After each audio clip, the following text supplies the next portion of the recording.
Hello friends and my dear students, welcome to our channel. मैं राजेंद्र मंडलोई आपका हमारे channel पर स्वागत करता हूं। आज के इस वीडियो में हम बात करेंगे क्लास 12th इंग्लिश अर्धवार्षिक परीक्षा पेपर 2021-22। ठीक है दोस्तों, 80 नंबर का आपका पेपर था।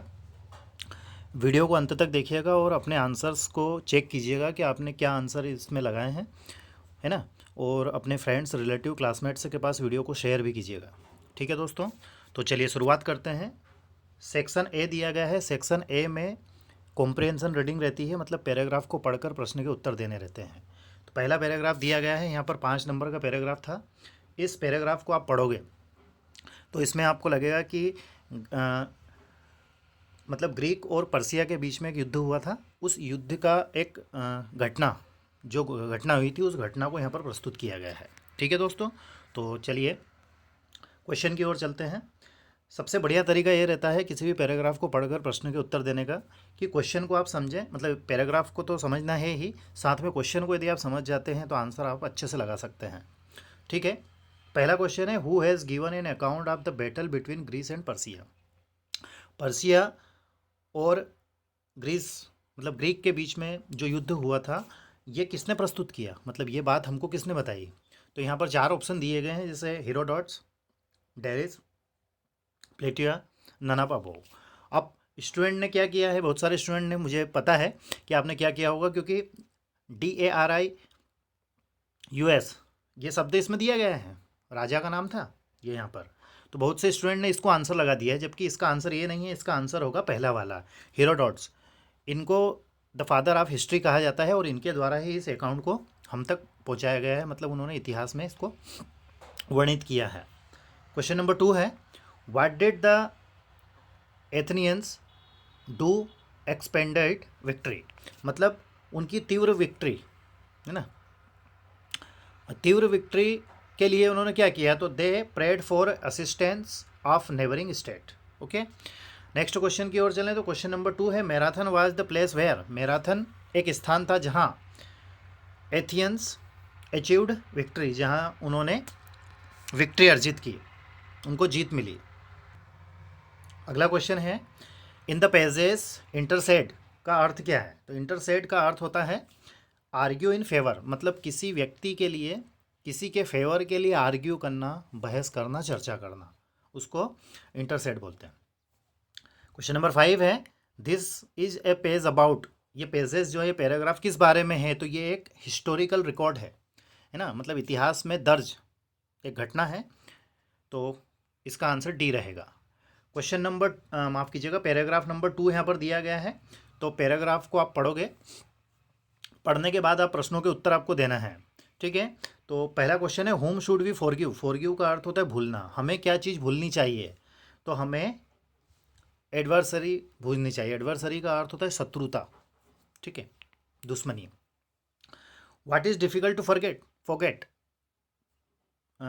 किस चीज़ को भूलने में कठिनाई होती है, तो सीन्स ऑफ एनिमीज। सीन मतलब होता है पाप, है ना, और हमारे दुश्मन के द्वारा किए गए गलत काम, उनको भुलाना कठिन होता है। पैराग्राफ को पढ़ोगे तो आपको अच्छे से क्लियर हो जाएगा। अगला है, फॉरगिव दाइन एनिमीज। दाइन मतलब तुम्हारे, तुम्हारे शत्रुओं को भूल जाओ। Is one of the teachings of, ये किसने पढ़ाया है, तो आप यहाँ पैराग्राफ में देखोगे तो यहाँ लिखा हुआ है फॉरगिव दाइन enemies which is one of the teachings of Jesus Christ. तो जीसस क्राइस्ट ने ये पढ़ाया है, तो ऑप्शन नंबर बी इसका सही रहेगा।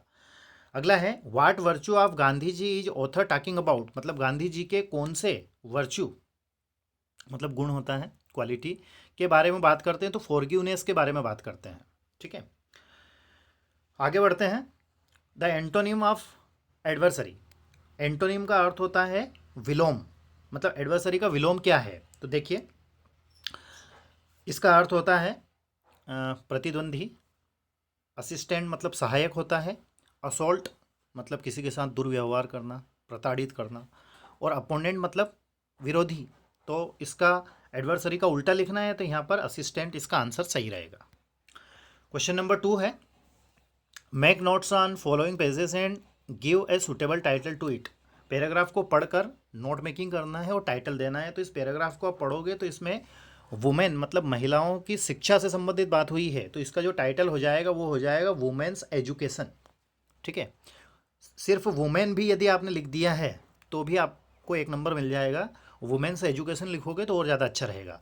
बाकी नोट मेकिंग कैसे करना है, किस प्रकार से हम उसके रूल्स एंड रेगुलेशन हैं उनका यूज़ कर सकते हैं, तो इसके लिए मैंने एक प्लेलिस्ट बना रखी है ना। तो उस प्लेलिस्ट में जाकर आप नोट मेकिंग के rules and regulation with example ज़रूर देखें, ताकि आने वाली एग्जाम्स में आपको उससे फ़ायदा हो। अब सेक्शन बी की ओर चलते हैं। तो सेक्शन बी में design a poster to urge the public to avoid plastic, मतलब अवॉइड प्लास्टिक के लिए आपको पोस्टर तैयार करना था। इसके बाद में चलते हैं question number 4, write a letter to a friend advising to celebrate Diwali without crackers. में ना बिना पटाखों के दिवाली मनाने के लिए आपको एक पत्र लिखना था अपने फ्रेंड को। और अगला था write an application to your principal requesting him to allow you to opt for humanities subject instead of science subject. Humanities विषय का नाम है, मतलब आपको चेंजिंग सब्जेक्ट के लिए एप्लीकेशन लिखनी थी, विज्ञान के स्थान पर ह्यूमैनिटी सब्जेक्ट चेंज करवाने के लिए। ठीक है, तो आई होप कि आपने कर दी होगी। उसके बाद में क्वेश्चन नंबर 5 है, तो इसमें एक आर्टिकल राइटिंग करनी थी, इम्पोर्टेंस ऑफ इंग्लिश, जो कि हमारे इस चैनल के माध्यम से हम आपको पहले ही करवा चुके हैं। तो आई होप कि आपने इसको भी कंप्लीट कर दिया होगा। अब बात आती है सेक्शन सी, मतलब ग्रामर वाले पोर्शन की। तो इसमें पहला दिया गया है we keep our food in fridge. हम हमारे फूड को, मतलब भोजन को फ्रीज में रखते हैं। It does not go bad, वह खराब ना हो, ताकि वह खराब ना हो, तो इसका आंसर होगा सो दैट। ठीक है, सो दैट का अर्थ होता है ताकि। अगला क्वेश्चन है you not feel sorry for this PT mistake, मतलब इस गलती के लिए तुम्हें माफ़ी मांगने की ज़रूरत नहीं है। तो ज़रूरत के लिए आता है नीड, तो ऑप्शन नंबर नीड इसमें सही रहेगा। अगला है room of this hotel has an AC. Hotel का प्रत्येक कमरा एसी है।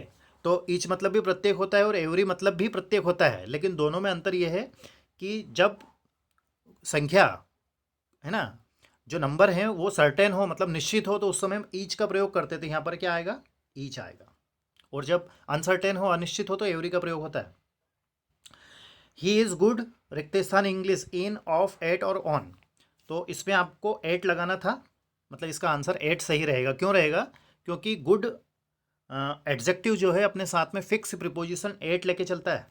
ठीक है, इस प्रकार के वीडियो, बहुत सारे वीडियोस क्वेश्चन प्रैक्टिस हमने करवाई है हमारे इस चैनल के माध्यम से। क्लास 12th की इंग्लिश की तो हम लाइव क्लास भी लेते हैं। तो वो वीडियोस यदि आपने नहीं देखे तो उन वीडियोस को ज़रूर देखिएगा, आपको बहुत अच्छे से हेल्प मिलेगी और आप जो ग्रामेटिकल पोर्शन या क्लास 12th की इंग्लिश की समस्याएं आप हल कर पाओगे। अगला है I do that sum for you, मतलब क्या मैं तुम्हारे लिए ये जोड़ कर सकता हूँ, योग कर सकता हूँ, तो इसमें कैन का यूज़ होगा। ठीक है, नेक्स्ट है क्वेश्चन नंबर 7वां, no sooner did the boy see the cobra he ran away. देखिए नो सुनर के साथ में क्या आता है, THAN देन का यूज़ होता है। ठीक है, तो यहाँ पर THAN देन आएगा। अब है question number 7, do as directed any 5। The hotel was quite cheap, the hotel was very comfortable, combined the sentence using not only but also. Not only but also का अर्थ होता है सिर्फ ये ही नहीं, ये भी। तो मतलब होटल सिर्फ सस्ती ही नहीं, सुविधाजनक भी थी। तो इसका आंसर हो जाएगा the hotel was not only quite cheap but also very comfortable. ठीक है दोस्तों, अगला है they did not come to party, they did not apologise for it. वो पार्टी में नहीं आए और उसके लिए उन्होंने माफ़ी भी नहीं मांगी। तो नाइदर नॉर का प्रयोग करना है। नाइदर नॉर का अर्थ होता है ना तो ये और ना ही ये। दूसरी जानकारी ये है कि जब हम नाइदर नॉर का यूज़ करते हैं तो सेंटेंस में वह शब्द हटा दिए जाते हैं जिनका अर्थ नहीं होता है, नहीं निकलता है। जैसे डिड नॉट, दोनों सेंटेंस से हट जाएगा। तो इसका आंसर हो जाएगा neither they come to the party nor apologise for it. ठीक है दोस्तों, नेक्स्ट सॉरी, अगले क्वेश्चन की ओर चलते हैं। ही saves money so that he may by A car, change the above sentence into a non finite class. Non finite class मतलब इसमें टू इन्फिनेटिव का यूज़ करना है। ठीक है, तो इसका जो आंसर होगा वो आंसर होगा he saves money to buy a car. Okay, अगले क्वेश्चन की ओर चलें। तो इसमें क्वेश्चन नंबर चौथा और पांचवा जो है इसमें मुझे थोड़ा डाउट है, तो मैं इन डाउट्स मेरे क्लियर कर लूँ, उसके बाद में मैं आपको इन क्वेश्चंस के आंसर बताऊंगा। दूसरा मैं आपको ये बता दूं कि यहाँ पर क्लॉज पूछी गई है, CLAUSE क्लॉज, मतलब उपवाक्य पूछे गए हैं। तो इनकी भी मैंने एक प्लेलिस्ट बना रखी है और बहुत ही सरल तरीके से मैंने समझाया है, तो उस प्लेलिस्ट को आप ज़रूर देखिएगा, आपकी क्लॉज की प्रॉब्लम सॉल्व हो जाएगी। ठीक है दोस्तों, आगे चलते हैं। छठा क्वेश्चन है, the apple is too sure to eat. So that का यूज़ करना है, तो सो देट का यूज़ करते हुए हमने बताया है कि वाक्य में यदि TOO2 दिया जाए तो उसके स्थान पर सो लगा देना है और TO2 के स्थान पर टू लगा देना है, और उसके बाद में सब्जेक्ट का प्रोनाउन, और उसके बाद में कैन नॉट और कुड नॉट में से किसी एक का यूज़ होता है। तो इसका जो आंसर होगा वो आंसर होगा द एप्पल इज, अब TOO2 के स्थान पर सो है ना, SOUR सो, और that it can not be eaten, या फिर इट कैन नॉट ईट। आगे बढ़ते हैं। क्वेश्चन नंबर 7वां है, हर पेन पुट इंक सम इन, है ना, तो इसका आंसर हो जाएगा सी पुट सम इंक इन हर पेन। ओके, अब लिटरेचर की बात करते हैं, मतलब हमारी जो फ्लेमिंगो और विस्टस जो बुक है उससे ये चैप्टर पैराग्राफ लिए गए हैं, उनको एक्सट्रैक्ट बोलते हैं। ठीक है, पैराग्राफ लिटरेचर दैट मीन्स। तो पहले क्वेश्चन की ओर चलते हैं, who expressed a criticising attitude towards the interviewer. ये हमारा लेसन नंबर 7 है, द इंटरव्यू, है ना। तो इसका इस क्वेश्चन का आंसर देते समय आपको सिर्फ ये करना था कि हु के स्थान पर रुडयार्ड किपलिंग इतना लिखना था, क्योंकि यहाँ से यहाँ तक आप पढ़ सकते हैं, तो इसके स्थान पर ये आएगा। अगला है, what did Caroline write in her diary. Caroline ने अपनी डायरी में क्या लिखा था, तो कैरोलिन, आप आंसर यहाँ से लिखेंगे, Caroline wrote in her diary,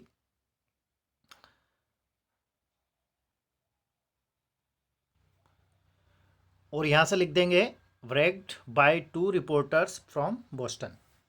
अगला क्वेश्चन है, who interviewed Joseph 40 years letter.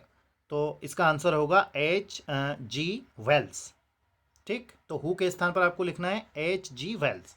अगला है, when did Caroline write her diary. उन्होंने अपनी डायरी कब लिखी, तो वो लिखा था 14 अक्टूबर 1992 को। तो आप इसका आंसर लिख सकते हैं, Caroline wrote her diary 14 October 1892। अगला है, what did Mark Twain refer to in the interview. मतलब उन्होंने इंटरव्यू में क्या किया, है ना, तो इसका आंसर आप ये इतना लिख रहे हैं, द इंटरव्यूइंग ऑर्डील। ठीक है, आगे बढ़ते हैं। तो क्वेश्चन नंबर 9 है आपका। क्वेश्चन नंबर 9 में अ थिंग ऑफ ब्यूटी से ये एक्सट्रैक्ट लिया गया है, इस एक्सट्रैक्ट को पढ़कर प्रश्न के उत्तर देने थे। तो पहला क्वेश्चन दिया गया है, name the poem and poet. Poem का नाम है अ थिंग ऑफ ब्यूटी और पोएट का नाम है John Keats. How is a thing of beauty a joy for ever, है ना। तो ये क्वेश्चन है, इसका आंसर आपको मिल जाएगा, हम जब पोएम के क्वेश्चन आंसर करवाएंगे तो आपको इस क्वेश्चन का आंसर मिल जाएगा। अगला है, what do you understand by bower. Bower means क्या होता है, तो बोअर मीन्स होता है